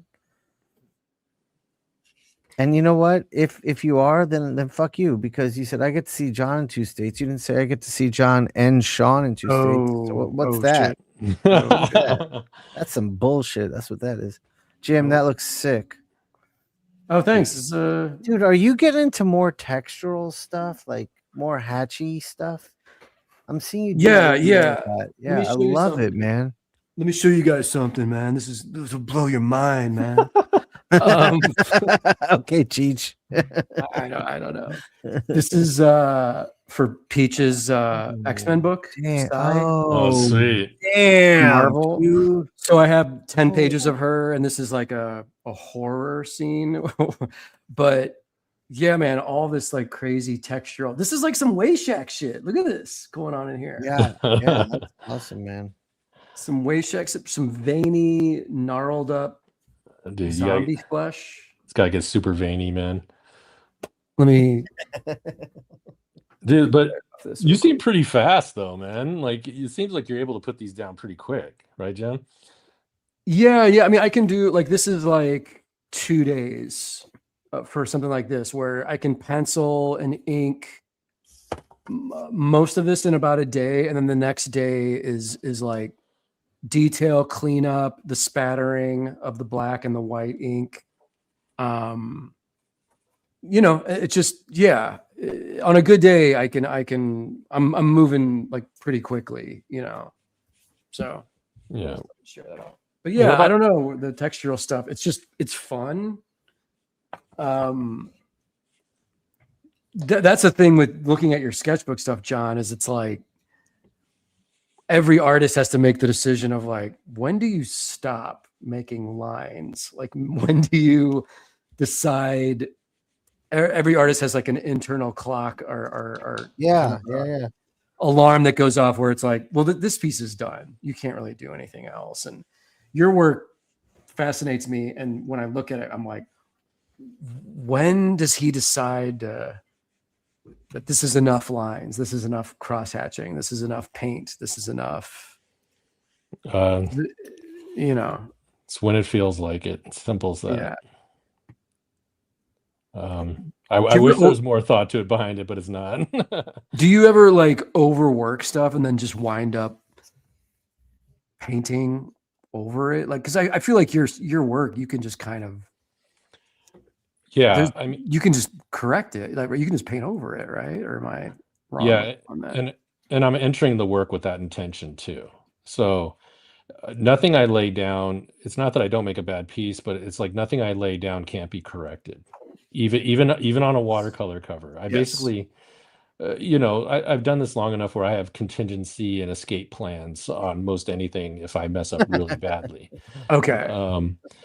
But yeah, there's nothing I can't fix, but you can overwork a piece, which is a problem I've had some time on some of my covers. You just go too far. And a lot of times the going too far is because you're fixing something that's wrong. It's not necessarily that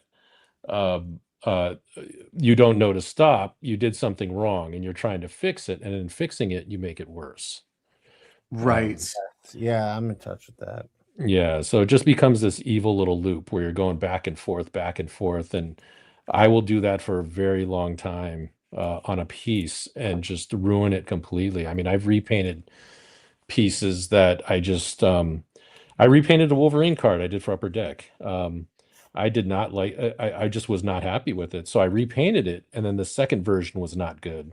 And I just sent the first version to print. And I've kind of, in the past couple of years, I've stopped going back because 9 times out of 10, the piece that's quote fixed is not better for whatever reason. John, tell me if you do this. If I have that feeling like I'm doing a piece and it's just, I keep fixing it, it's just not getting there. I can put it down and come back like a day or two later, and 9 times out of 10, I'm like, oh, it's fine. What was wrong with me? It's like your head, because you're just exhausted, I think, and you start second guessing everything, and then you come back, either that or you come back, I'm like, oh, I just got to make a line right here and there. That's all it needed. Right. Yeah. It really is as simple as that. I mean, generally most times, like actually all the stuff I'm working on right now, I actually try not to finish anything in a day unless I have to. So, I'll get a piece about literally 90% there, and then I'll stop. And then I'm like, I'll finish it the next day. That's awesome. I love that.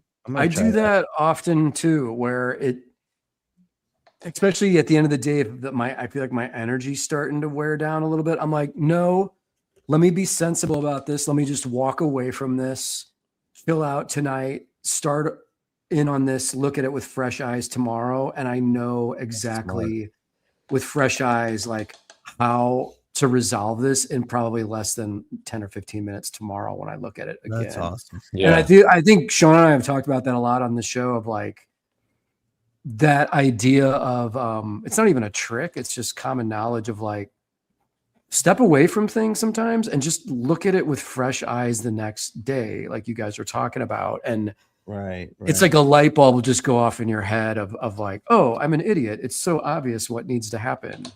Yeah. You know. And then 9 times out of 10, it literally does take like 10 minutes, like a half hour max. Yes. You know, even if something's due, they're like, we need this tomorrow morning or whatever. I'll still like let it sit until the next day, because generally I'm like, it's only going to take like another half hour, and then I could just scan it and send it off, you know? Yeah. Yeah. It was funny. I got cocky today on a new cover I was starting. I had it fully got the approval of the sketch, blew it up, light tabled it, penciled it out, didn't spend quite enough time on the pencils, and was just so hyped up to get to the inks. Like I was impatient. Oh no. And I had Shawn, I went to the coffee shop today, and I got a cappuccino to go, and instead of giving me a 12 ounce, they made a mistake and gave me a 16 ounce. And you drank the whole thing? And I drank the whole thing because it was so fucking delicious. And I got so hyped up on caffeine, dude, that dude, that's the worst. I was like too cocky, and I thought, I'm gonna sit down, I'm gonna crush this cover, it's gonna be great. I went to the inks too quickly, and it just wasn't working out. And I was like, fuck, I have to start over from scratch. So not a big deal. I started over from scratch. I took my time. And right before we started recording tonight, the cover's about 75% done. I feel good about the second version. So tomorrow I feel at ease that I'm going to be able to finish the cover in like 2 hours tomorrow. That's awesome. That's awesome. But even where I'm at, I should know better, but I got excited and anxious and didn't put in the proper time on the pencils, and it just bit me. It just bit me on the ass, you know. But yeah, I get it. John, what was that? What brush were you just using for the little details you were making? Oh, is that the same brush? No. Is it? Yeah, it is. It's a old Raphael 808. That's what I thought. That's exactly what I thought. I love to see you using it. That's my brush.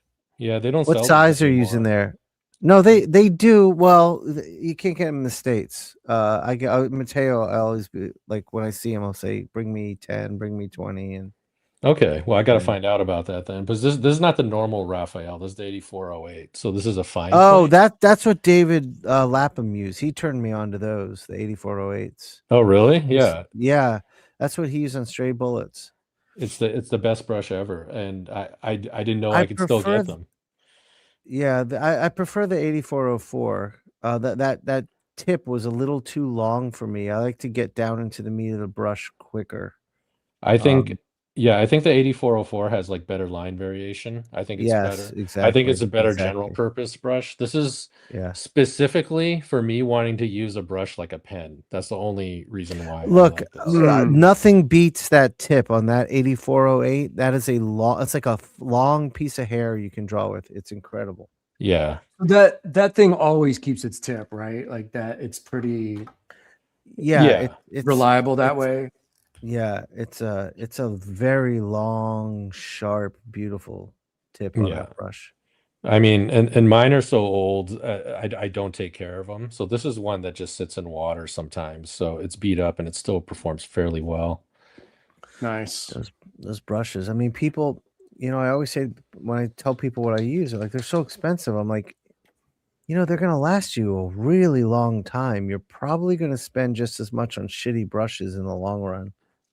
Yeah, and I've been trying shitty brushes lately, like the one I started with earlier today. The ones I started off with today are good, but I keep asking the clerks, I'm like, recommend me some brushes, and they all suck, dude. They all suck. Really? Yeah. Are you going to like a specific art store? Oh, I just go to Michael's. That's all I got. But the other place is like a half hour away, and otherwise I just mail order stuff. Yeah. I mean, I spent $250 on paper this week, so that wasn't fun. Damn. Dude, what are you using for your Well, for all your stuff, but most like, what's your go-to paper? For comics, it's Strathmore Bristol. Are you doing 500 or 300? 500 because I'm so rough with what I do. Yeah. I have to use 500. There's not much of a choice there. Okay, the because best. I've used 300 my whole life, and I'm thinking like I need to try 500. I need to just upgrade to 500. Yeah, Jim, I recommend it, man. It really, there's nothing like 500. It's a And different game. Once you do you use it, guys it's just. do you both use the smooth or the vellum? I use the vellum. I like it as rough as possible because I want that dry brush. Okay. Oh, sure. And Yeah. Mateo uses the vellum also because it stands up to water better and it handles wet media better. Yeah. What about you? Yeah. What about you, John? You do the vellum?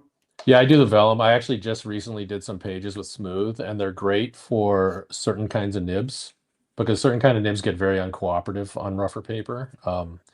But no, it's better for mixed media. It's overall I like it better myself. Jim, Nice. I think you should try both because part of me thinks smooth you would rock on, but I think on the vellum you're going to be able to get finer lines out of your parallel pens, and I think you might like that aspect of it too. Oh, for sure. Yeah. Yeah. Because I've always been a vellum guy, but occasionally Yeah.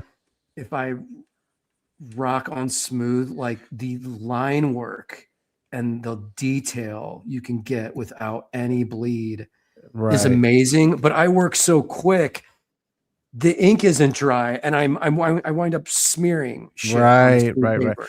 Dude, you know what else the 500 series vellum is going to give you? It's going to open up a world of texture that you don't have on the paper you're using right now. Like I was looking Really? at those giant marker strokes at the bottom there, how that fade Yeah. off. Like on rough paper, that's going to start to break up so much more and add much like deeper and richer texture than that was. Okay. I think you'll love it. And the This white is- stuff you're doing now where you smear the white on the Yeah. 500 series, that white is going to stand more opaque, and when you like smear it like that, the texture of the paper is going to break it up even more. I think it look dope. Okay, cool. This is Yeah. all exciting stuff to hear because it's is my life this boring, you guys? I'm like, dude, I know. I'm gonna get into this series 500. It's gonna be fucking awesome. It's gonna be incredible. That's like our porn. Like, oh, dude, tell me about the paper. No, it's just funny, but there are people in my life when I start talking like this, like they literally start ignoring me. I'm like, oh, okay. So I was like, that just means stop. Yeah. See, that's why it's so awesome to find people you can talk to about this stuff. I could talk Yeah. about this for days. But try watercolor paper too. I actually really like Yes, watercolor actually, you know paper. what? It's funny you say that. I'm switching my black and white ink work to Arch's rough watercolor paper because it's even rougher than the Strathmore, and the dry brush work I get on that is next level. I love that Yeah. Arch's rough stuff. Yeah, that's what I'm using right now, actually. Oh, I Prob- love that stuff. Dude, that looks awesome, John. That looks great. Yeah, Oh, that's thanks, man. beautiful. That's beautiful. Is this a original character? Is this like a new character? Or is this a reoccurring I don't know, John. girl? I'm just drawing, dude. Yeah. You know, it's- That's what I figured. Yeah. I don't know, Jim. Yeah. I don't Don't need ask me characters. questions. No, it's just I'm just drawing, man. You know, I don't know. I think of them as pieces. I'm doing a short story, comic story right now, where it's kind of the same approach. The characters are just going to be part of the piece. I didn't even design the characters. I'm kind of just drawing them on the board. Whatever comes out, comes out. Yep. Nice, Jim. I think we got a plug in the art chat here. He says he works in an art store and he gets 40% off. I think we need to have a talk with JM. Yeah. Okay. yeah, 40% Okay. off, bro. dude. We'll trade I wonder if we could set up a whole drawings like for art supplies. like the art supply cartel action through the Inkpulp community. Hell yeah.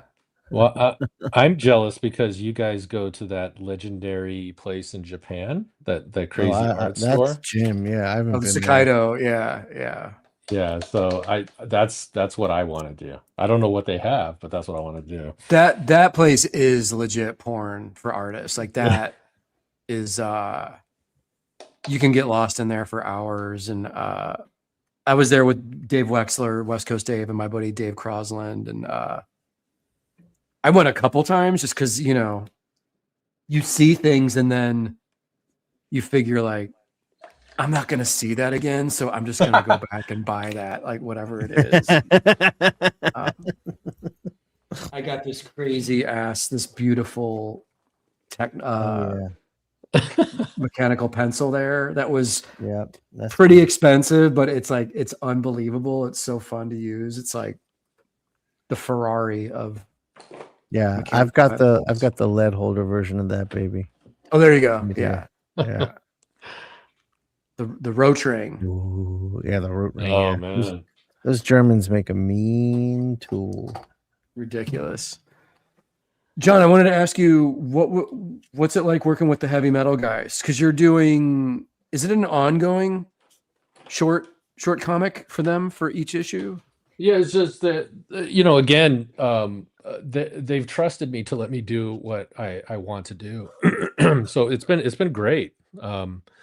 They, you know, I have to tell them what I'm doing, but outside of that, they've let me just literally do my own comics. So the first story, I mean, the amount of trust they put into me is great, because the first story had like dialogue written in it, and when I drew it out, I was just like, this dialogue's going to ruin this. So I just turned it in with no dialogue, and nice. It worked for them, you know, because I'm not trying to make like linear comics. Yeah. I'm trying to do something that's experimental. Whether it works or not, that's a whole different thing. But so they're able to do that, and they were just like, hey, can the next one at least have text? So I did another weird thing, and it had text to it. And the third one was really bizarre, like really surreal, and really just me just making an art project. So it's been great. I've been enjoying it quite a bit. Yeah, that's awesome. And can you collect that material on your own, or does that have to go through the heavy metal guys?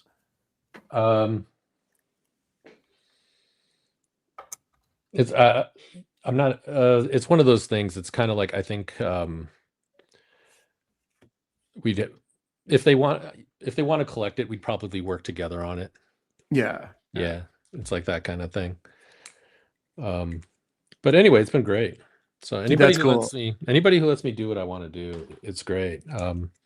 But I'm looking forward to doing my own comics, because I want to do stuff that really is outside of the box, you know? Yes. Yeah. You need to do your like Electra Assassin project. Totally. Yeah, I don't know. I you know, lately the last movie that really impressed me was this movie called Ritual, this Japanese movie, and it's not exactly what I want to do, but it's along the lines of that, where you're doing like these kind of surreal, kind of very opaque stories that kind of ultimately mean more, I think, to the creator than the actual audience, and that's kind of where I want to venture into more. But speaking of Sam, one time Sam issued a challenge to me, and I still haven't done it yet. Sam's just like, he basically said, he's like, it's great and all what you're doing. He goes, but I want to challenge you to do something honest. And I always thought that was kind of an interesting statement, you know. And I told him, like, yeah, I'll give it a shot, but it's not that easy. Yeah, but it's also like, whose interpretation of honest? Like, what does that even mean? I mean, I get it, but it's also like, well, that's open to interpretation as well, you know? Yeah. Because his comics become pretty cerebral, you know, like, I mean, holy shit, man. Like, the Max started off as kind of a quirky Image superhero comic, and then it morphed into this completely other thing. It just completely became something else, you know, and totally. It's a pretty astounding piece of work. Yeah. The Max is an indie comic. It's not a superhero comic, and it'll never get that kind of recognition. But the Max is pretty brilliant as it is for that kind of book. There's a lot of great stuff to it, especially later on. Yeah, it's just funny though, man, to think that was in the same, under the same tent as like Liefeld and those guys at the time, and Sam Keith is dwelling in these really dramatic, like psychological issues with that book, and it gets deeper and deeper, and it's just kind of funny to be like, yeah, this was a part of the original or second wave image launch kind of right, type, right. you know? Yeah, that blew my mind. It's one of those things. I'm trying to think of another series like that where it's just, it only makes sense to Sam, because I've tried drawing the Max and it doesn't make sense to me. I drew it and it just wasn't right, and it's only Sam can do it for whatever reason, you know. Yeah. So it's not something I want to draw. Kind of like that. Yeah, I was going to mention Hellboy because it's like, Mignola's still the best Hellboy artist. It's his character. Yeah, it's like, it's like if Hellboy doesn't, although I'll give Fagredo, he killed it. Fagredo crushed it. Dude, we had him on the podcast. It comes out this week, I think. We had him on the podcast. Oh, tonight. Does it come out tonight? Jamie, is that tonight? No, it'll be Friday on Patreon. Friday, yeah. So that was an amazing talk. We have a Fagredo. I gotta listen to that. He's great. He's amazing. Amazing. Yeah. He's the best draftsman working today, period. Yeah. Yeah, I could see that. I could definitely see that. Because what I love about him is he uses tools that I hate. And he's able to do that kind of drawing with them. I'm like, oh my God. Dude, I'm just watching you riff. That's crazy.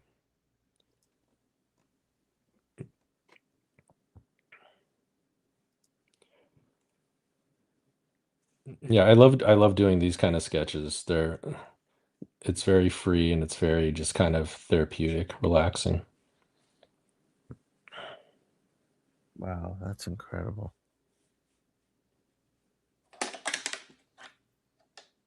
Wait, did we lose Jim? Oh, there he is. He's back now. Can you hear me? Jim, what happened?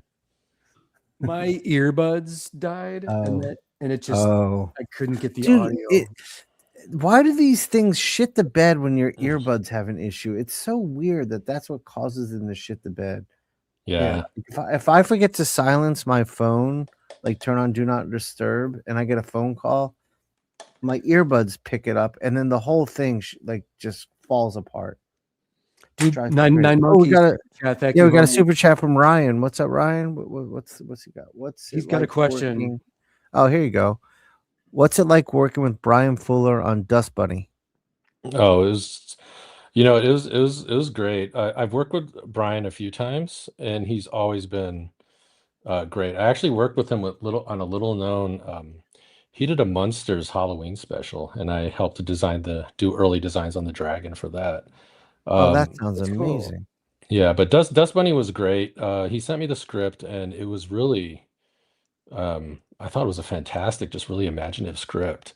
And I was just happy he remembered me because we worked on a comic a long time ago that never came out. Yeah. Oh. And Brian always kind of has kept me in mind, and he's brought me back here and there a few times, and it's always been great. You know, he has what's nice about working with him, he has a very clear vision. You know, what you're working on is Brian's, and it's no one else's. And you're just trying to help him realize it. That's cool.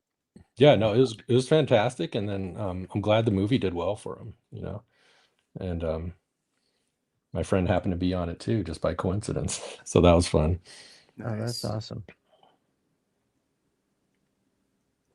All right, we're winding down here, guys. We got like 5 minutes left. Okay. Is there anything you need to talk about?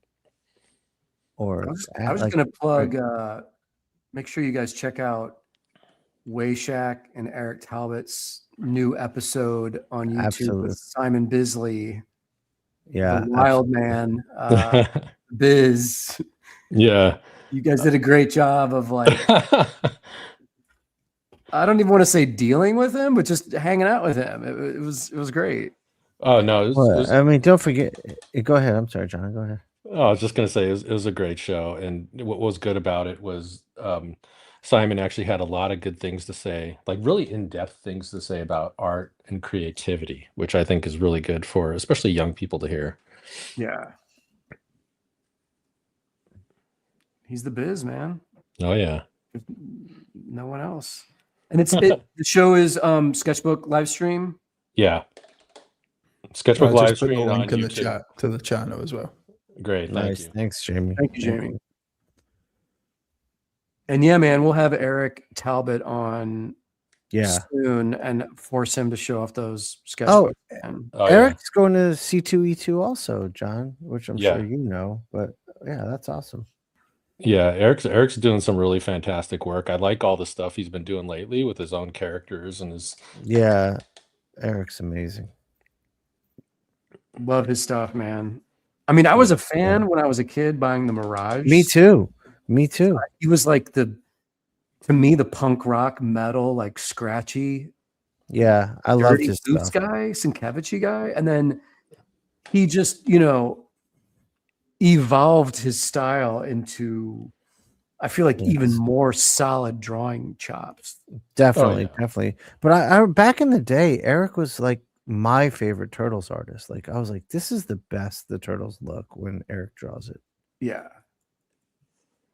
That's cool. I mean, Eric's a fantastic draftsman, man. He's quick too. Yes, that's a huge. He's unreal. He's unreal. He like you guys both have this completely unique voice. And Jim. And you too, man. Don't forget yourself. I appreciate it, but I would never say I have a unique voice. You can see. You don't think so? No, I feel like I'm just in this school of artists. Like you guys aren't in a school. Like you're your own thing. I feel like I look like I'm in the school that like Jason Pearson and cartoony guys in like superhero books come from. I definitely I think you can look at my work and say, oh, that's Shawn drew it, because my shape language I think is mine. But stylistically, I feel like I'm part of like a school of style. Yeah, but I think everybody has that though. Yeah, you know what I mean? Yeah, I mean, we should probably never talk about our own work. It's probably a good rule to live by.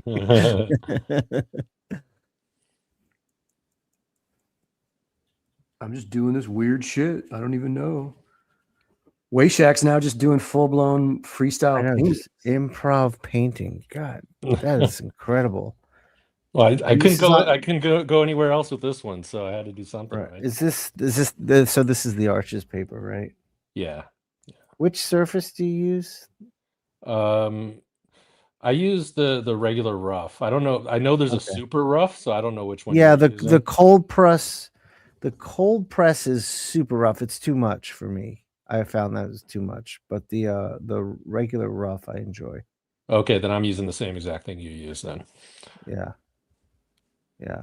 Oh man, that's beautiful. And guys, major revelation tonight. Oh, dude, look. There you go. 500. I'm trying the 500. Yeah, you should try, Jim. I got the guy who's getting this commission is watching. Oh, nice. He's flying to OAX to pick up this Electro. Oh, sweet. That's awesome. Well, I hope you're enjoying it, Tim. I'm really happy with the composition and the pose. It's not just a typical standing there Electro. That's a specific request. That's a deep cut on and for me, it's about as awesome of a request as you could get. Like for me, if you want the best commissions for me, get Spider-Man or any of like the original old school villains especially from the cartoon, because that was my introduction to everything. So Green Goblin, Electro, like Sandman. I'm gonna that's my love. That Spidey and His Amazing Friends. No, before that, when it was just Spider-Man, the Amazing Spider-Man, Spider-Man. Yep. The 60s one. Yes, that to me was like the most magic ever. What's your favorite superhero? Mine. And both of you guys.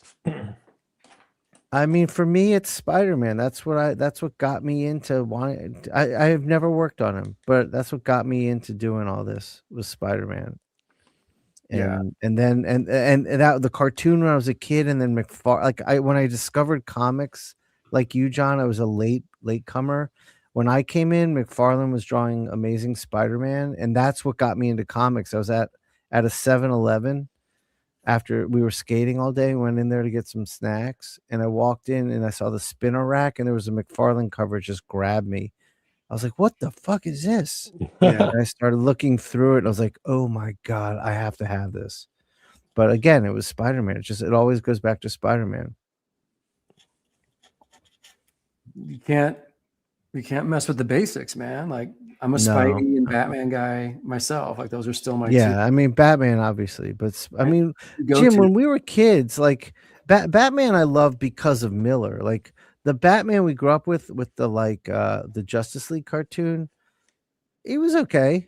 Yeah. You know, like on the Justice League cartoon, he was. I never liked Superman. That's my thing. I was never into Superman. Mm-hmm. But you know, Batman was okay. He wasn't like my favorite.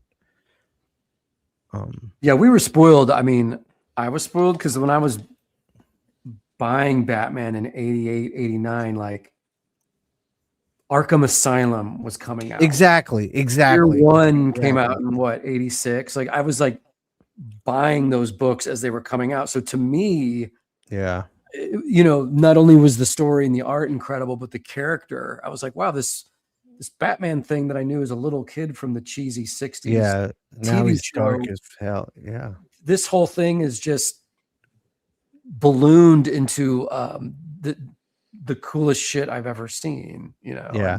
Yeah.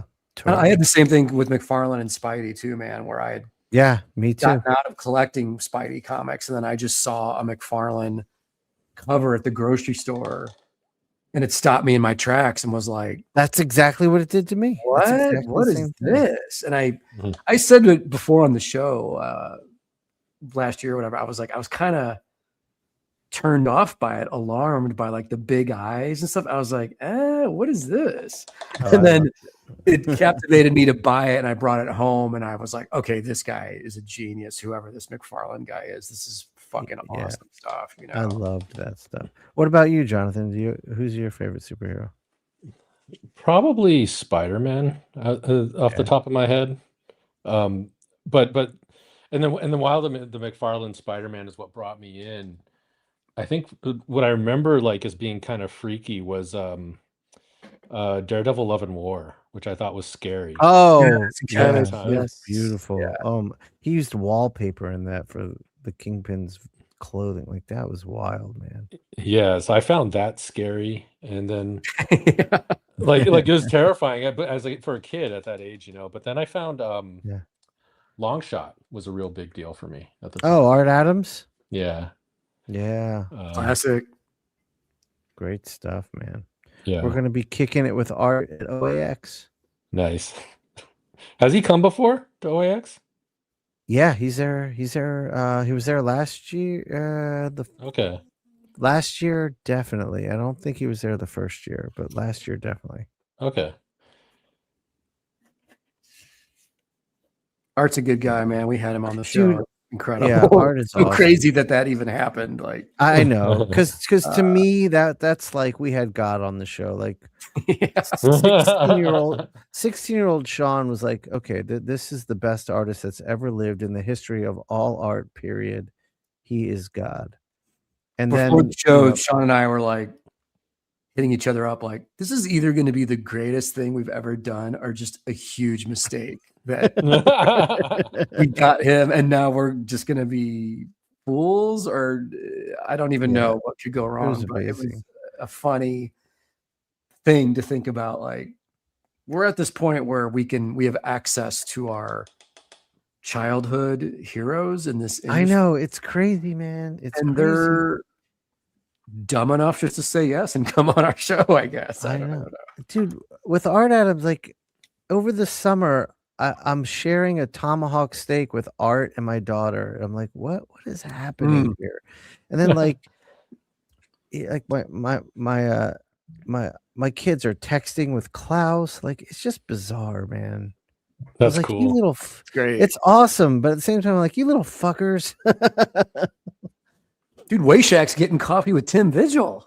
I know. It's amazing. Legend. These guys are drinking espressos together. I should hit him. I should hit him up soon. Actually, it's fun. It's good to get out. I definitely don't get out enough. Dude, John, see if you will you do me a Yeah. favor and let Tim know that he's my hero? Okay. see if he'll come on the show. You can come on. Maybe he'll come on if you come on again. But guys, it's 9:03. We should wrap it up here. John, thank you so much for being here with us tonight, buddy. This Yes, was long John, this was overdue. awesome. Oh yeah, thanks for having me, guys. Sorry, the last half was me just dicking around, but No, love that's it. amazing. it. That's amazing what you did. there we go. We will see you in OAX for sure. Yeah, I definitely. can't wait. Yeah, I'm stoked. OAX is really gonna be a lot of fun this year. It's like shout out to Casa and Bill. It's gonna be baller central. Hell Yeah. Jim, that's a great piece. I can't believe you did that in 2 hours, man. That's a I full know. illustration. It's insane. I mean, what I he does on cheated the and had a show. little of the inks done before we started. But John, can you give Yeah. your socials and your contact just so people know where to follow you? Yeah, just Wayshack. Yes. Instagram, Twitter, whatever. You Google it. It's basically me. So Wayshack. Instagram's the best place to follow me. Awesome, man. Sean, Yeah. that looks awesome, dude. I didn't even. Yeah, thanks. see- I figured nobody got to see it, so I'm gonna show it. Jamie, That's you can put it up great. on screen. This is painted. I'm gonna paint this a for great pose. OAX. That's awesome. This Yeah. let's grow. Yeah. There you go. Dude, that in your color is going to be. Yeah, it's gonna be insane. sick. It's gonna be electric. Do you pencil that completely like all the time? Yeah, I do. Okay. Because that would save my ass if I did that. But I don't. know. I don't know. I feel like I mean I look at what you do and I'm like, well, it looks awesome because it's all so improvisational and Yeah. pure. I feel like I try to perfect it so much, but Yeah, I've embraced that that's who I am. So I was going to show you how I started a watercolor, but I don't even know where it is right now. It's just a mess. that says it Dude, all. John, come back. Part 2. Oh, We'll do shit. part 2 with you. Yeah, please. Yeah. Actually, maybe what we do is we have Eric and John on together. Yeah. Oh yeah, here's this for you. Yes. I gotta bring this to you. Dude. Can you bring that? And John, I'm bringing cul-de-sac covers with me if you want to pick one, or if you want to pick something else in trade. But I do have all the cul-de-sac covers if you're interested. Cool. We'll Sounds figure good, it man. out. Yeah. We'll figure it out.